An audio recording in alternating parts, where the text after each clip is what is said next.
नमस्कार दोस्तों, welcome to study IQ judiciary. दोस्तों 2019 में जब सिटीजनशिप अमेंडमेंट एक्ट लाया गया था तो कई सारी राज्य सरकारों ने इस केंद्रीय कानून को लागू करने से मना कर दिया था। इसमें खासकर वो प्रदेश शामिल थे जिसमें सेंट्रल गवर्नमेंट से भिन्न पार्टियों की सरकारें थी। इन पार्टियों का कहना था कि सिटीजनशिप अमेंडमेंट एक्ट 2019 एक गैर संवैधानिक कानून है जो कि फंडामेंटल राइट्स का हनन करता है। ऐसे कई सारे मामले हमें इससे पहले भी देखने को मिल चुके हैं जहां सेंट्रल गवर्नमेंट के लाए कानून को स्टेट गवर्नमेंट्स ने आर्टिकल 131 के तहत सुप्रीम कोर्ट तक में चैलेंज कर दिया है। आज के अपने इस सेशन में हम समझने की कोशिश करेंगे कि क्या सेंट्रल गवर्नमेंट के द्वारा लाए गए कोई कानून को, यानी कि पार्लियामेंट के द्वारा पारित किए गए किसी कानून को स्टेट गवर्नमेंट्स लागू करने से मना कर सकते हैं। तो चलिए शुरू करते हैं। सबसे पहले मैं आपको बता दूं दोस्तों कि स्टडी IQ लेकर आया है स्टडी IQ जुडिशरी, जो कि एक डेडिकेटेड चैनल है उन सभी लोगों के लिए जो कि या तो जुडिशरी या फिर किसी अन्य लीगल एग्जामिनेशन जैसे कि क्लैट आदि की तैयारी कर रहे हैं। आप इसे सब्सक्राइब करके इसका फायदा उठा सकते हैं। दूसरी बात यह कि दोस्तों अगर आप यूपीएससी की तैयारी कर रहे हैं तो एक अच्छी खबर यह है कि स्टडी IQ लॉन्च कर रहा है एक लाइव बैच 1 अगस्त 2022 से, जो कि शाम का बैच रहेगा। शाम 6 बजे से इसकी क्लासेस हुआ करेंगी।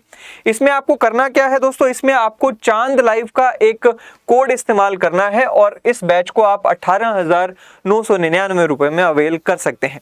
चलिए आगे बढ़ते हैं। सबसे पहले तो दोस्तों हमें यह समझना होगा कि भारत में एक फेडरल सिस्टम चलता है। हमारे संविधान के द्वारा हमें फेडरलिज्म के स्ट्रक्चर में ढाला गया है। फेडरलिज्म का मतलब होता है कि स्टेट्स और सेंट्रल गवर्नमेंट के बीच में डिस्ट्रीब्यूशन ऑफ पावर का होना।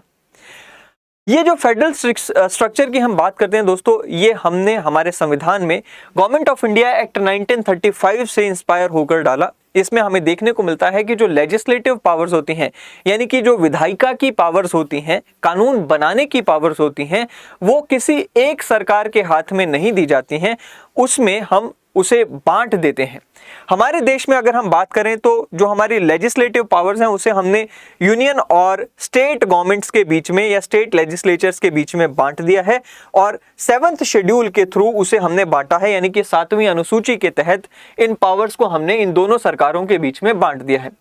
अगर हम भारत में डिस्ट्रीब्यूशन ऑफ लेजिस्लेटिव पावर्स की बात करें तो हमने सेंट्रल गवर्नमेंट और स्टेट गवर्नमेंट्स के बीच की जो पावर्स हैं उन्हें 2 मापदंडों पर बांटा है। सबसे पहला है विद रिस्पेक्ट टू टेरिटरी। उसके लिए हमें आर्टिकल 245 पढ़ना होगा। आर्टिकल 245 कहता है कि पार्लियामेंट इस तरह के कानून बनाएगी जो कि या तो पूरे भारत में या भारत के किसी एक हिस्से में लागू किया जा सकता है। इसी तरह से कहा गया है कि स्टेट गवर्नमेंट्स के पास या स्टेट लेजिस्लेचर के पास पावर है कि वह अपनी स्टेट के लिए ही कानून बना सकती है। एक स्टेट लेजिस्लेचर दूसरी स्टेट के लिए कानून नहीं बना सकती। दूसरा जो यहाँ पे मापदंड है दोस्तों वो है distribution of legislative subjects under article 246 read with schedule 7। Article 246 और शेड्यूल 7 क्या कहते हैं, चलिए समझते हैं। दरअसल शेड्यूल 7 में यानी 7वीं अनुसूची में 3 लिस्ट्स का वर्णन है। एक है यूनियन लिस्ट, दूसरी है स्टेट लिस्ट और तीसरी है कंकरेंट लिस्ट। इसमें बताया गया है आर्टिकल 246 में कि पार्लियामेंट के पास पावर है कि वह लिस्ट 1 यानी कि यूनियन लिस्ट में दिए गए जो सब्जेक्ट हैं जैसे कि डिफेंस, कम्युनिकेशन आदि, उस पर कानून बना सकती है। इसी तरह से इसमें ही बताया गया है कि जो लेजिस्लेचर ऑफ स्टेट्स है यानी कि स्टेट्स की विधायिकाएं हैं, उनके पास ये पावर है कि वे जो लिस्ट 2 में स्टेट लिस्ट दी गई है उसी में दिए गए सब्जेक्ट्स पर कानून बना सकते हैं। ऐसे में एक तीसरी जो पावर है या जो तीसरी लिस्ट है दोस्तों वो है कंकरेंट लिस्ट। उसके बारे में आर्टिकल 246 में बताया गया है कि स्टेट गवर्नमेंट्स और पार्लियामेंट दोनों के पास ये पावर है कि वे कंकरेंट लिस्ट में दिए गए सब्जेक्ट्स के ऊपर कानून बना सकते हैं। लेकिन ये बात किसी से छुपी नहीं है दोस्तों कि इसमें पार्लियामेंट जो है उसके पास प्रीडोमिनेंट पावर्स हैं as compare to the states. यानी कि अगर एक ही सब्जेक्ट पर पार्लियामेंट और स्टेट गवर्नमेंट्स ने कानून बनाया और उसमें स्टेट गवर्नमेंट का कानून पार्लियामेंट के साथ कन्फ्लिक्ट खा रहा है तो ऐसे में जो पार्लियामेंट का कानून होगा वह प्रिवेल कर जाएगा ओवर द कानून मेड बाय द स्टेट। ऐसे में पार्ट 11 में ये बहुत ही अच्छी तरह से क्लियर कर दिया गया है दोस्तों कि सेंट्रल गवर्नमेंट के द्वारा यानी कि पार्लियामेंट के द्वारा अगर कोई कानून बनाया जाता है किसमें, या तो यूनियन लिस्ट में या फिर किसमें, कंकरेंट लिस्ट में, तो ऐसे में पार्लियामेंट द्वारा बनाए गए कानून को लागू करने में स्टेट गवर्नमेंट्स को अपनी भूमिका निभानी होगी। स्टेट गवर्नमेंट्स का बहुत ही इंपॉर्टेंट रोल रहता है। The states are bound to implement the laws passed by the parliament, जो कि पार्ट 11 में बहुत अच्छे से यहां पर जो है डिफाइन किया गया है। अब सवाल ये उठता है कि क्या स्टेट्स जिनको कोई पार्लियामेंट का कानून पसंद नहीं आता, क्या वे डायरेक्टली उस कानून को लागू करने से मना कर सकती हैं या फिर वह उस कानून को चैलेंज कर सकती हैं? इसके लिए हमें समझना होगा कि पार्लियामेंट के द्वारा बनाए गए कानून को अगर स्टेट्स लाइक नहीं करती हैं तो उनके पास इस कानून को चैलेंज करने के ऑप्शन रहते हैं। उन्हें एक वैलिड ग्राउंड चाहिए जिसके बेसिस पर वो चैलेंज कर सकते हैं। इसमें हमें 3 आर्टिकल यहां समझने चाहिए। पहला है आर्टिकल 131। आर्टिकल 131 बात करता है original jurisdiction of supreme court. इसमें कहा गया है कि अगर एक केंद्र सरकार और एक राज्य सरकार या केंद्र सरकार और विभिन्न राज्य सरकारों के बीच में, या एक तरफ केंद्र सरकार और राज्य सरकारें और दूसरी तरफ भी राज्य सरकारें हों, इनके बीच में कभी भी कोई डिस्प्यूट होता है तब वे सीधा सुप्रीम कोर्ट का रुख कर सकती हैं। सो आर्टिकल 131 में सुप्रीम कोर्ट को यहाँ पे ओरिजिनल ज्यूरिसडिक्शन दी गई है ऐसे मामलों में जहां गवर्नमेंट ऑफ इंडिया के द्वारा बनाए गए या पार्लियामेंट के द्वारा बनाए गए कोई कानून को कोई स्टेट गवर्नमेंट चैलेंज करना चाहती हो। इसमें मैं अभी आपको यहाँ पर एक चीज और स्पष्ट कर दूं कि ऑनरेबल सुप्रीम कोर्ट में ये कई बार हमें देखने को मिला है कि कई सारी जजमेंट जो है कॉन्ट्राडिक्टरी जजमेंट्स भी आ चुकी हैं इस मामले में, जहां पर सवाल ये था कि क्या स्टेट गवर्नमेंट्स के पास ये पावर है कि वो पार्लियामेंट के द्वारा बनाए गए किसी कानून को चैलेंज कर सकती हैं under article 131।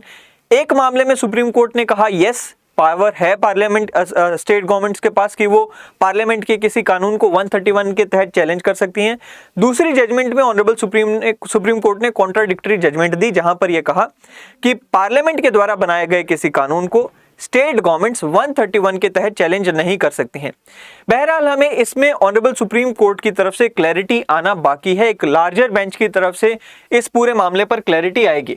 But as of now हम ये कह सकते हैं कि 131 के तहत स्टेट गवर्नमेंट्स जो हैं चैलेंज कर सकती हैं पार्लियामेंट के किसी कानून को। इसके अलावा आर्टिकल 32 और 226 के तहत भी अगर स्टेट गवर्नमेंट्स को लगता है कि पार्लियामेंट के द्वारा बनाया गया कोई कानून फंडामेंटल राइट्स का हनन कर रहा है तो 32 के तहत सुप्रीम कोर्ट में और 226 के तहत हाई कोर्ट्स में चैलेंज किया जा सकता है। चलिए अब आगे बढ़ते हैं और देखते हैं powers of centre are much wider than the states. एक चीज और हमें यहां पे समझ लेनी चाहिए दोस्तों कि जो सेंट्रल गवर्नमेंट है या पार्लियामेंट है उनकी पावर लेजिस्लेचर के मुकाबले में यानी कि लेजिस्लेचर के मामलों में ज्यादा है एज कंपेयर टू स्टेट्स। किस तरह से ज्यादा है, चलिए कुछ आर्टिकल से समझते हैं। सबसे पहले आर्टिकल 249 की अगर हम बात करें तो आर्टिकल 249 पार्लियामेंट को एम्पावर करता है कि नेशनल इंटरेस्ट जहां इन्वॉल्व हो वहां पार्लियामेंट स्टेट लिस्ट के सब्जेक्ट्स पर भी कानून बना सकती है। इसी तरह से आर्टिकल 250 में भी कहा गया है कि अगर नेशनल इमरजेंसी लागू है और उस समय स्टेट लिस्ट के सब्जेक्ट पर कोई कानून बनाने की आवश्यकता आती है तो पार्लियामेंट वो भी कर सकती है, पार्लियामेंट उस सब्जेक्ट पे कानून बना सकती है। इसी तरह से आर्टिकल 253 में भी कहा गया है legislation for giving effect to the international agreement, यानी कि अगर पार्लियामेंट को ऐसी नीड यहां पर महसूस होती है कि कोई स्टेट सब्जेक्ट पर कानून बनाना पड़े for the interest of international agreements और for giving effect to the international agreements, तो पार्लियामेंट के पास ये पावर है कि स्टेट सब्जेक्ट के जो कानून है या स्टेट सब्जेक्ट्स पर भी कानून बना सकती है। ऐसे में एक और इंपॉर्टेंट आर्टिकल हमें समझना होगा, आर्टिकल 256 यहां हमारे लिए जरूरी हो जाता है। आर्टिकल 256 कहता है obligation of states and union. इसे थोड़ा सा पढ़ते हैं और फिर समझते हैं क्या कहा गया है। कहता है जी the executive power of every state shall be so exercised as to ensure compliance with the laws made by the parliament. अब ये लाइन जो है अपने आप में इंपॉर्टेंट है दोस्तों। क्या कहता है? कहता है कि जी पार्लियामेंट के द्वारा बनाए गए कानूनों को पालना करने के लिए स्टेट्स की जो कार्यपालिका है वो काम करेगी। फिर से पढ़ते हैं, the executive power of every state shall be so exercised as to ensure compliance with the laws made by the parliament. यानी कि कार्यपालिका जो स्टेट्स की कार्यपालिका है वो अपने एक्शन इस तरह से लेंगी कि वो पार्लियामेंट के द्वारा बनाए गए कानूनों की पालना करें। and any existing law which applies in the state and the executive power of union shall extend to the giving of such directions to a state as may appear to the government of India to be necessary for that purpose। और इस purpose के लिए जो union government है वो state governments को direction भी दे सकती है। अब ये आर्टिकल हमारे लिए जरूरी हो जाता है। दूसरी बात ये दोस्तों कि अगर कोई स्टेट गवर्नमेंट किसी केंद्रीय कानून को या पार्लियामेंट के द्वारा बनाए गए कानून को लागू करने से मना कर दे तो क्या संभावनाएं हैं? इसमें जो सबसे बड़ी संभावना है दोस्तों वो ये है कि आर्टिकल 365 और आर्टिकल 356 ये लागू हो जाएंगे। आर्टिकल 365 और 356 ये लागू हो जाएंगे। इसका क्या मतलब है, चलिए समझते हैं। सबसे पहले आर्टिकल 365 की अगर हम बात करें, कहता है effect of failure to comply with और to give effect to directions of the union. अब क्या कहता है, where any state has failed to comply with और to give effect to the directions given in the exercise of executive power of the union under any of this provision of this constitution, it shall be lawful for the president to hold that a situation has अरीजन in which the government of state cannot be carried in accordance with the provisions of this constitution। यानी कि central government की तरफ से केंद्रीय कार्यपालिका की तरफ से कोई डायरेक्शन दी जाती है स्टेट गवर्नमेंट्स को। मान लीजिए डायरेक्शन दी गई कि आपको ये कानून लागू करना है अपनी स्टेट में, और स्टेट गवर्नमेंट्स उस कानून को लागू नहीं कर पाती हैं, तो कहा गया है कि प्रेसिडेंट यहाँ पर अपनी डिस्क्रिशन में ये एज्यूम कर सकते हैं कि भाई स्टेट्स जो हैं वो संविधान के हिसाब से चलाई नहीं जा सकती हैं। ऐसे में होगा क्या, ऐसे में जब हमने ये प्रिजम्पशन बना ली कि स्टेट्स जो हैं वो डायरेक्शंस नहीं मान रही हैं यूनियन गवर्नमेंट की और वो संविधान के हिसाब से नहीं चल रही हैं, अगर ये मान लिया गया तो आर्टिकल 356 लागू किया जा सकता है, जो कि है provisions in case of failure of constitutional machinery in the state. अगर आर्टिकल 365 मान लिया जाए या आर्टिकल 365 का जो प्रोविजन है वो सच साबित हो जाए, तो आर्टिकल 356 के तहत प्रेसिडेंट्स रूल लगाया जा सकता है उस स्टेट में। सो प्रेसिडेंट रूल का मतलब क्या हो गया, जिसे हम स्टेट इमरजेंसी या प्रेसिडेंट रूल कह देते हैं, वो लागू हो जाएगा, क्योंकि आर्टिकल 365 के तहत जो हमने अजम्पशन लगाई उसके तहत हमने ये मान लिया कि स्टेट गवर्नमेंट को जो डायरेक्शन दी गई थी स्टेट मानने से मना कर रही है, इसलिए संविधान के हिसाब से स्टेट नहीं चलाई जा सकती, इसलिए आर्टिकल 356 में हम क्या कर देंगे, प्रेसिडेंट रूल लगा देंगे। ओके, सो ये है पूरा हिसाब किताब इस क्वेश्चन का। इस क्वेश्चन का आंसर हमने देखा कि अगर स्टेट्स केंद्रीय कानून को मानने से मना करें तो क्या होगा। एक चीज यहां पर जो हम निष्कर्ष के रूप में कह सकते हैं वो ये कि स्टेट गवर्नमेंट्स सेंट्रल लॉ को मानने से मना नहीं कर सकती। एट द मैक्स जो स्टेट गवर्नमेंट्स हैं वो सेंट्रल लॉ की इंप्लीमेंटेशन को डिले कर सकती हैं। डिले कैसे कर सकती हैं, आर्टिकल 131 में उसे चैलेंज करके, आर्टिकल 32 या 226 में उसे चैलेंज करके इंप्लीमेंटेशन को डिले कर सकती हैं।